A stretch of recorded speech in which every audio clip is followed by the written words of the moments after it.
교과서 소장 정재준 교수의 강의를 듣게 되었다. 강의 내용을 요약해보면 현재 우리나라에서 가장 큰 사회 문제로 주목받고 있는 것이 바로 학교폭력이라고 했다.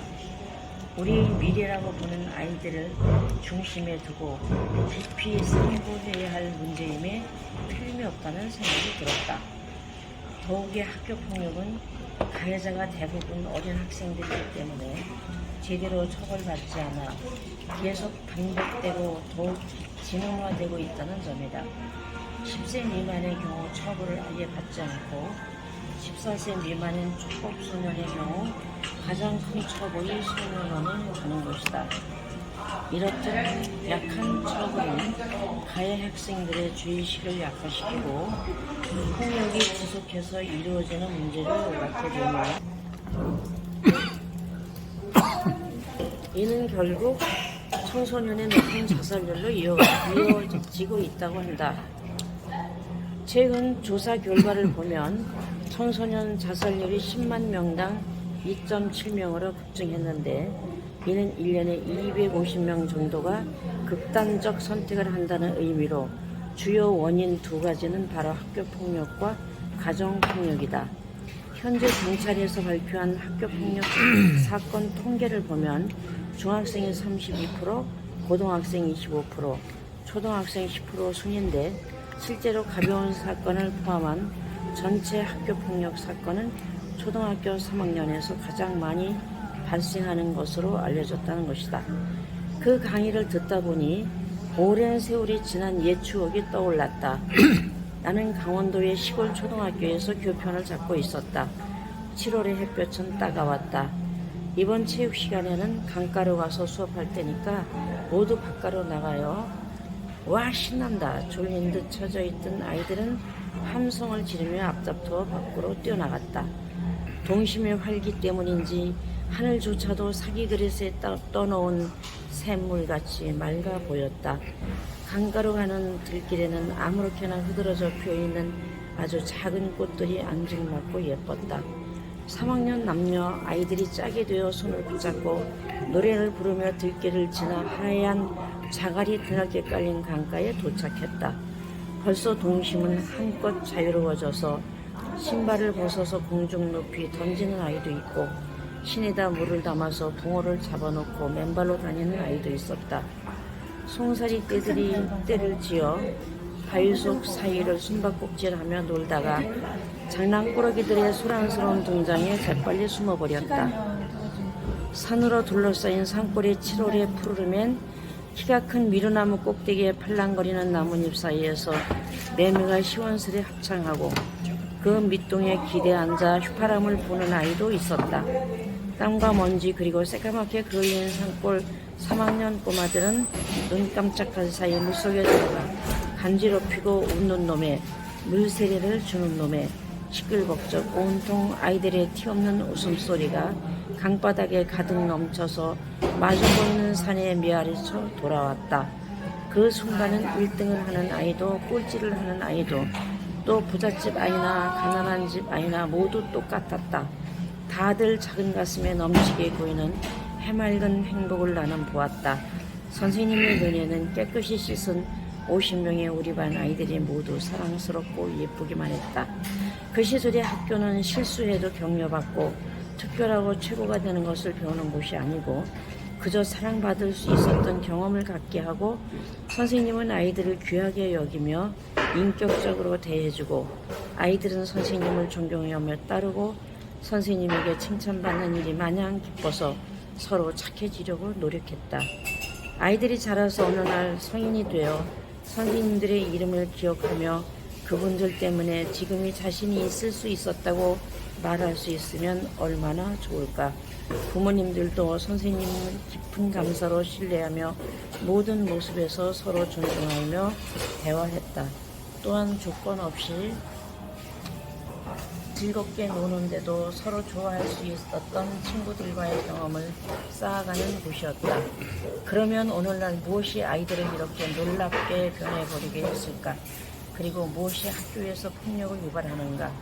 교육부에서는 2023년 1차 학교폭력 실태 조사를 실시하였는데 이 조사에서는 전체 피해 응답률이 1.9%로 나타났으며 초등학교 3.9%, 중학교 2.3%, 고등학교 0.4%로 조사되었다. 이번 조사에서는 언어폭력 41.8%, 신체폭력 14.6%, 집단 따돌림 13.3% 등이 가장 많이 나타났다. 정 소장은 학교폭력의 시작은 욕으로부터 시작되고 더불어 학폭 예방은 어른의 대화법에 달려있다고 했다. 그러면 아이들, 선생님, 부모님은 어떻게 대화를 해야 학교를 살리는 대화가 될까? 잠언 25장 11절에도 경우에 합당한 말은 아로새긴 은장관의 근사와 같다고 했다. 이어 가해 학생 부모는 피해 학생 부모에게 조건 없이 빠르게 사과하고 겸손한 자세로 대화를 해야만 학교폭력 문제는 초기 단계에서 해결될 수 있다고 덧붙였다. 보통 말은 상대에게만 영향을 미친다고 생각한다. 이런 치명적인 말은 상대에게뿐만 아니라 듣는 자신에게도 똑같이 독이 되는 것이다. 우리 뇌는 말을 인지할 때 상대방에게 할 말이라 할지라도 누가 했느냐를 구분하지 않고 받아들인다고 한다. 결국 나쁜 말을 하게 되면 나 자신에게도 그 말로 인하여 악영향을 받게 되는 것이다. 반대로 말처럼 사람을 살리게 하는 것도 없다. 좋은 말 한마디에 상대방을 품어주고 분위기가 살고 용기를 주고 위로를 주는 것처럼 말이다. 그런데 종종 잘못된 말 한마디로 얼마나 많은 사람을 죽음에 이르게 하는지, 하물며 죄 없는 선생들도 가슴 아픈 생을 맞이하게 했었는지 오늘날 개탄할 일이 아닐 수 없다. 부모에 대한 아이들 요구 사항들의 대부분은 심리적 불균형에서 비롯되었다. 아이를 꾸짖을 때는 한 번만 따끔하게 꾸짖어야지 자주 잔소리를 하면 부모 말을 듣지 않게 된다. 탈무드에서도 지적하고 있다. 부모들은 자녀들이 학교폭력 문제로 얼마나 큰 고통을 받고 있는지 잘 모르는 경우가 많다. 학교폭력을 당했을 때 아이들은 바로 선생님이나 부모님께 말씀드려서 문제를 원활히 해결할 수 있다는 용기를 주는 것이 무엇보다 중요하다고 했다. 물론 학교가 훌륭한 사회인이 되기 위한 기회를 부여받는 장소가 되어야 하는 곳이지만 선생님이 교사로서의 사명감과 아이들에 대한 사랑을 잊지 않도록 하는 일보다 그 이전에 가정인 한 집안에서 사는 보호자의 모범이 된 행동이 훨씬 중요하다고 말할 수밖에 없다. 아이들은 보호자들을 아주 잘 관찰하고 말과 행동을 놀랍도록 모델화해야 한다. 또한 가정에서 어른들이 자주 다투면 아이들은 정서적 불안과 두려움을 갖게 된다. 당연히 보고 배우는 아이들의 미래가 걱정될 수밖에 없다. 그늘 없는 가정이란 책에서 저자는 모든 인간 활동의 심장은 가정이라고 했다. 아름다운 가정을 만들기 위한 가정의 분위기는 감미로운 하늘의 상징이라고 했다. 그리고 무엇보다 부모들의 정신을 감싸고 있는 분위기는 그 가정 전체를 채우게 되므로 부모들은 말과 처신에 있어서 저희가 그 자녀로 장차 되기를 원하는 그런 귀하고 생생한 본보기가 되어야 한다고 강조한다. 그 이유는 모든 것이 아버지와 어머니에게 달려있기 때문이다. 흔히들 사람은 말한 대로 산다고 한다. 즉 평소의 입버릇대로 살게 된다는 것이다. 그래서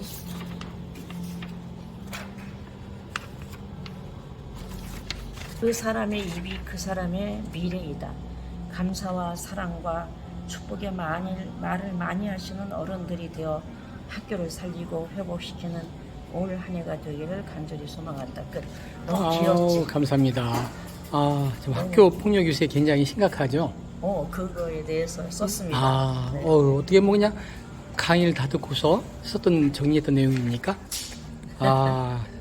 학교 폭력에 대해서도 현재 학생들한테 이렇게 좀 강의도 해주시고 하는데 이렇게 한번 학생들과 접해서 폭력에 대해서 이렇게 말씀을 나눈 사례 좀 한번 얘기해 주시겠습니까? 네. 대면에서 학교폭력 아이들하고 강의를 하기도 하고 또 줌으로 하기도 하지만 대면에서 봤을 때 처음에는 모자를 푹 뒤집어 쓰고 마스크를 쓰고 그러니까 선입견에 학교폭력 아이들이구나 그런 생각이 드는데 강의를 하면서 아이들에게 하나하나 이게 말을 서로 나누고 주고받고 하면서 아이들이 너무 예쁘다는 생각이 들었어. 네. 그리고 끝나고 나서 잠시 제가 화장실에 가니까 그 학교 폭력 학생들이 둘이 쫓아와가지고 사진 찍자고 그러더라고요. 예. 그래서 문제는 아이들도 책임이 있죠. 아이들도 책임이 있지만 제가 원고에서도 말씀드렸지만 어른들의 책임이 더 크다. 제일 어른들 중에서도 부모님의 그 모습에서 아이들은 너무 많이 배운다는 거예요. 요즘 오늘 아침에 뉴스에서도 봤는데 어떤 학부형이 그 초등학생 저학년 책가방에다가 그 녹음기를 집어넣었대요. 오늘 봤어요, 제가.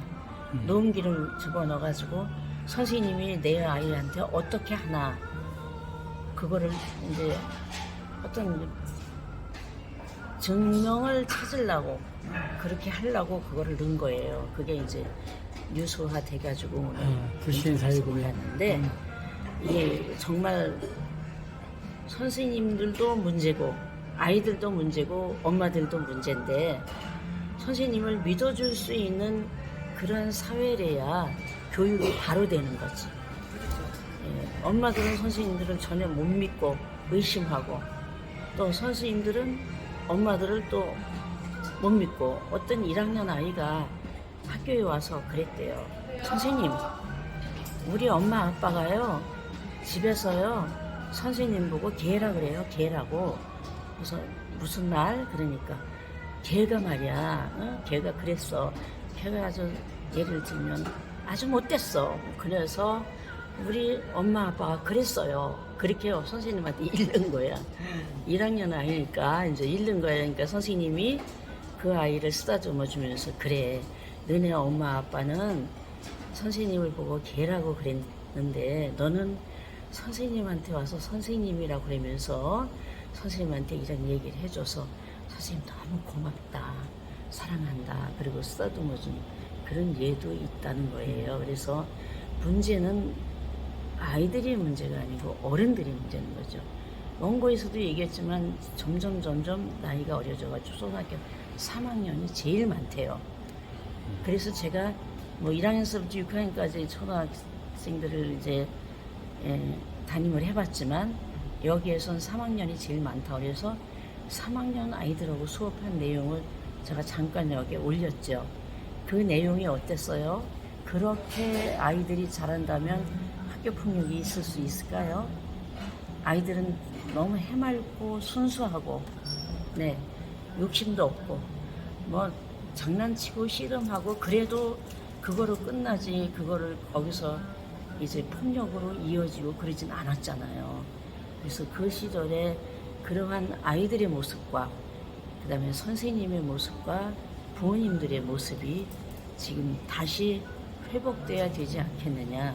근데 그 회복되는 데 있어서 제일 중요한 게 제목에서 폭력을 일으키는 말, 사랑을 만드는 말 그런 제목을 했듯이 말이 시작이 돼가지고 욕이 되고 그래서 폭력이 되고 그것 때문에 이제 문제가 생기기 때문에 가정에서 부모님들이 언어를 순화시켜야 된다는 얘기죠. 제대로 바르게 말하는 걸 아이들한테 보여주고 부모들이 서로 욕하고 싸우고 그러는 거 보고 애들은 학교에 가서 아버지가 엄마한테 폭력하는 거 보고 학교 가서 친구를 폭력하고 이 모든 것들의 기본적인 원초적인 책임이 가정에 있다는 얘기를 저는 하고 싶었습니다. 네, 감사합니다. 정말 오늘 학교 폭력에 대해서 좋은 사례와 말씀 감사합니다.